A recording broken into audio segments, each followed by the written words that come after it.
Class तो हमने अपना चैप्टर ख़त्म कर दिया था विंड, स्टॉर्म एंड साइक्लोन्स। तो मैंने सोचा आज मैं आपको इसकी एक समरी बता देती हूँ कि पूरे चैप्टर में जो हमने पढ़ा है, क्या क्या हमने पढ़ा है और क्या क्या होता है इस चैप्टर में, हम पूरी इसकी एक समरी बताती हूँ मैं आपको। फिर उसके बाद हम लोग नेक्स्ट चैप्टर अपना स्टार्ट करेंगे, क्योंकि अभी कुछ क्वेश्चन आंसर्स भी बचे हैं, वो मैं आज आपको भेज दूँगी। तो आप ये अपना पूरा चैप्टर कंप्लीट कर लीजिएगा और ये वीडियो भी आराम से देख लीजिएगा, ठीक है। तो सबसे पहले हमारा क्या है वर्ड विंड। विंड क्या है बेटा, हम लोग ने पढ़ा था moving air is called wind. जो बहती हवा होती है उसे हम लोग क्या कहते हैं, विंड कहते हैं या पवन कहते हैं। तो विंड क्या है बेटा हमारी, the moving air is called wind. उसके बाद हम लोग ने पढ़ा था एयर एक्सर्ट्स प्रेशर। क्या एयर प्रेशर एक्सर्ट करती है बेटा, बिल्कुल करती है, क्योंकि अगर एयर प्रेशर एक्सर्ट नहीं करती है तो हवा चलने से जो हमारे पेड़ पौधे हैं तो वो क्यों हिलने लगते हैं, लीव्स जो होती है वो क्यों मूवमेंट में आ जाती हैं, क्योंकि एयर चलती है तभी उसमें कुछ प्रेशर है तभी। तो अब जैसे हम लोग ने साइकिल का एग्जांपल देखा था ना बेटा, हम लोग साइकिल अगर आगे क्यों चलाते हैं, पीछे से हवा चलती है तो हम लोग आराम से साइकिल चला लेते हैं, लेकिन आगे से चलते हैं तो हमें बहुत कठिनाई होती है चलाने में। तो बेटा इसका मतलब क्या है, एयर एक्सर्ट्स प्रेशर। एयर क्या कर रही है बेटा, प्रेशर एक्सर्ट कर रही है। उसके बाद हम लोग ने पढ़ा था high speed winds are accompanied by reduce air pressure. अगर जो विंड की स्पीड है वो बढ़ेगी तो जो उसका प्रेशर होगा बेटा वो कम हो जाएगा। जैसे ही आपकी विंड की जो स्पीड है वो बढ़ेगी तो उसका प्रेशर ऑटोमेटिकली क्या होगा, वो कम होगा। अब हम लोग ने उसको एक्टिविटी से समझा था, हम लोग ने एक बैलून, दो बैलून्स थे तो उनमें वाटर भरा था, फिर उसको हम लोग ने एक छड़ से लटका दिए थे दोनों बैलून। अब उससे क्या हुआ, उनका प्रेशर भी कम हो गया है। अब हम लोग क्या करते हैं, एयर की स्पीड बढ़ाते, बीच में फूंक मार रहे थे तो एयर की स्पीड बढ़ रही थी, ठीक है। तो प्रेशर उन दोनों बैलून का कम हो रहा था, स्पीड बढ़ रही थी, तो वो दोनों क्या कर रहे थे, अट्रैक्ट कर रहे थे, दोनों एक दूसरे के पास आ रहे थे। इसका मतलब क्या हुआ बेटा, जब स्पीड बढ़ती है तो प्रेशर एयर का क्या हो जाता है, कम हो जाता है। और हम लोग ने अब देखा, हम लोग देखेंगे एयर किस तरफ से किस तरफ को बहती है। तो air moves from the region where the air pressure is high to the region where the air pressure is low. कहाँ से बहती है बेटा, हाई एयर प्रेशर से लो एयर प्रेशर की तरफ। जहाँ पे एयर का प्रेशर ज्यादा होता है वहां से कहाँ को बहती है, जहाँ पे एयर का प्रेशर बेटा कम होता है। तो कहाँ से बहती है, air move from the region where air pressure is high to the region where air pressure is low. High से लो की तरफ। उसके बाद एयर एक्सपेंड्स ऑन हीटिंग। क्या अगर एयर हमारी जब गर्म होता है तो क्या एक्सपैंड होती है, मतलब अपने को बढ़ाती है, बिल्कुल बढ़ाती है। कैसे बढ़ाती है, तो बेटा देखो हम लोग ने इसकी एक एक्टिविटी देखी थी। हम लोग ने एक क्या लिया था, एक डंडा लिया था और उसमें दो हम लोग ने पेपर लटका दिए थे, और फिर एक पेपर के नीचे जब हमने कैंडल रखी तो कैंडल क्या हो रही थी, गर्म हो रही थी। हीट की वजह से जो आसपास की एयर थी वो गर्म हो रही थी, और जो गर्म एयर होती है, हॉट एयर होती है, वो क्या होती है, लाइटर होती है। लाइटर होने की वजह से क्या होता है, वो ऊपर की तरफ उठती है, और ऊपर की तरफ उठ के जो छत जो हम लोग ने वो डंडा लिया था वो टेढ़ा हो रहा था। तो क्या हो रहा था, लाइटर एयर्स कम्स अबव, ऊपर आके वो बढ़ रही थी, एयर क्या हो रही थी, बढ़ रही थी।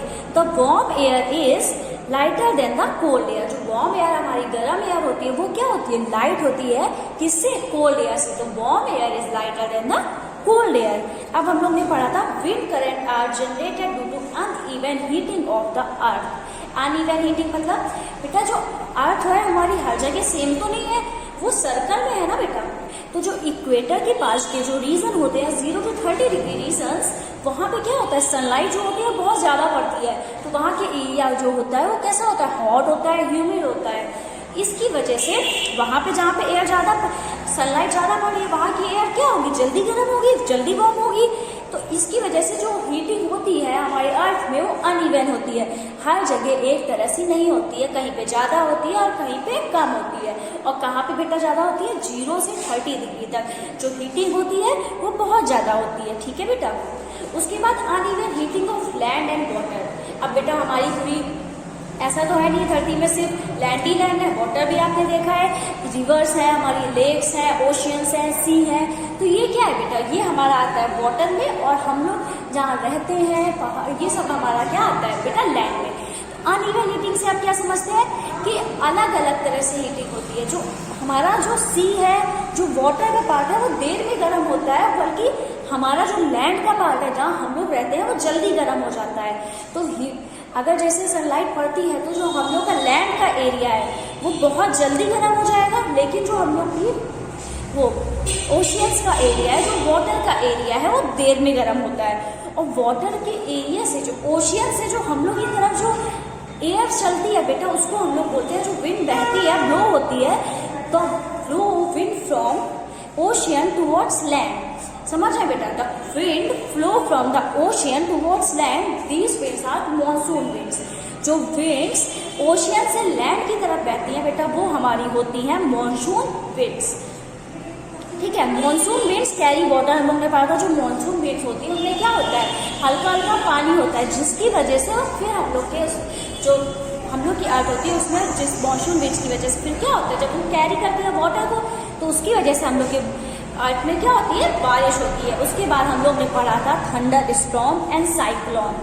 हम लोग ने विंड और स्टॉर्म में थंडर स्टॉर्म क्या होता है बेटा, थंडर स्टॉर्म होती है बिजली, जो बिजली का लगती है ना, the Swift droplet movement of the falling water droplet along with the rising air creating lightning and sound. जब लाइटनिंग होती है, बिजली का लगती है, एंड साउंड, गड़गड़ाहट की जो आवाज होती है, उस पूरे इवेंट को हम लोग बोलते हैं थंडर स्टॉर्म।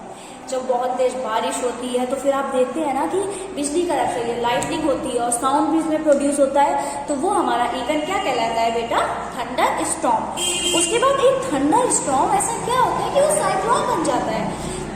तो बेटा जब थंडर स्टॉर्म हमारा होता है उसके साथ बारिश भी होती है, फिर ओले भी गिरते हैं, तब वो पूरा जो इवेंट जब सब कुछ वो होता है वो पूरा एक सर्कुलर शेप में आ जाता है, एक सर्कल, अपने आप को एक सर्कल में बनाने लगता है, तो वो बेटा हमारा हो जाता है cyclone. The chain of event with the chain of event and with the formation of a low pressure system with high speed of wind. जो प्रेशर होता है वो कम हो जाता है, जो विंड का जो विंड्स होती है उनकी स्पीड क्या होती है, बहुत ज़्यादा हो जाती है। अभी आपने देखा ना, जैसे विंड की स्पीड ज़्यादा होगी प्रेशर क्या हो गया, कम हो गया। तो प्रेशर कम होता है, विंड की स्पीड बहुत ज़्यादा हो जाती है, जो गोल गोल रिवॉल्विंग अराउंड विद इट, गोल गोल घूमने लगती है। तो बेटा वो हमारी कंडीशन की, वेदर की वो कंडीशन कहलाती है हमारी cyclone. The condition of the weather is called cyclone. अब destruction caused by cyclone, cyclone से क्या क्या डिस्ट्रैक्शंस होते हैं। Cyclone is very destructive, cyclone आने से बहुत सारी चीज़ें खराब हो जाती हैं। सबसे पहले बेटा हमारा कम्युनिकेशन सिस्टम खराब हो जाता है, हमारे हाउस खराब हो जाते हैं, हम लोगों के व्हीकल्स टूट जाते हैं, अगर हम लोगों को पता ना चले फिर व्हीकल्स नुकसान हो जाता है हमारा, और कम्युनिकेशन भी हमारा खराब हो जाता है। जब बहुत तेज हवा चलती है तो ये सब आते हैं, टेलीफोन लाइंस खराब हो जाती हैं। तो बेटा ये सब हम लोग का होता है, ये सब किसकी वजह से होता है, साइक्लोन की वजह से सब साइक्लोन आता है। और साइक्लोन के अलग अलग कंट्री में बेटा अलग अलग नाम है। A cyclone is known by different names in different countries. तो सबसे पहले hurricane, hurricane is a name of cyclone in American continent. American continent में साइक्लोन को हम लोग किस नाम से जानते हैं, हुरिकेन। उसके बाद typhoon, typhoon is the other name for cyclone in Japan and Philippines. तो जापान में हम लोग किस नाम से जानते हैं, टाइफून के नाम से, किसको, साइक्लोन को। अब एक हमारा टर्म है टॉर्नेडो। टॉर्नेडो बेटा क्या होता है, ये फ्रिक्वेंटली इंडिया में इतनी जल्दी नहीं आता है, लेकिन आप लोग समझ लो क्या होता है। और tornado is a dark funnel shape cloud that reach from sky to the ground. एक डार्क फनल शेप मतलब कीप के शेप में क्लाउड होते हैं जो स्काई से ग्राउंड की तरफ, जो आसमान से धरती की तरफ आते हैं, वो बेटा होता है हमारा tornado. Affective system safety major, जब साइक्लोन आए तो बेटा हम लोग को क्या क्या करना चाहिए। सो बेटा साइक्लोन फोरकास्ट एंड वार्निंग, जो साइक्लोन के फोरकास्ट होते हैं, जो हम लोग को पहले से पता चल जाता है कि साइक्लोन आने वाला है, वार्निंग मिलती है हमको, तो हम लोग को उसको बहुत सीरियस लेना चाहिए। Rapid communication to a warning, जब हम लोग को तुरंत बात करनी चाहिए कहाँ पे साइक्लोन आने वाला है, हम लोग को ये सब वेदर फोरकास्ट वालों से पूछना चाहिए।